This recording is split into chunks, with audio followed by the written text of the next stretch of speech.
حق الحدود، خلونا الحدود، خلونا نعيشوا خاوة. حلوا لنا الحدود نمشيو نحيدوا بحال نحن من هاد البلاد هادي كاع، ما نبقاوش حنا في هاد المغرب كاع.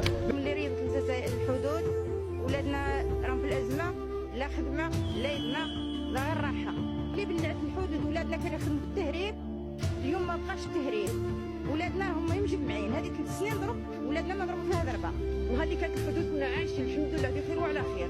درك اختي ما كانش، باللي ريضت الحداده رحنا ضايعين، الشباب ضايع. واحد الازمه اقتصاديه هذه مهله 3 سنين ملي تستالينا من المنطقه الحدوديه، وحنا في واحد الازمه الشباب يعني راه في ضايع. في واحد الازمه كبيره هنا في المغرب الشرقي، انا في واحد الازمه كبيره راك يجيبوا تلعب بالغلا، وانا الشعب راه ما عندوش باش يشري 100 دورو ما صافاش باش يشري.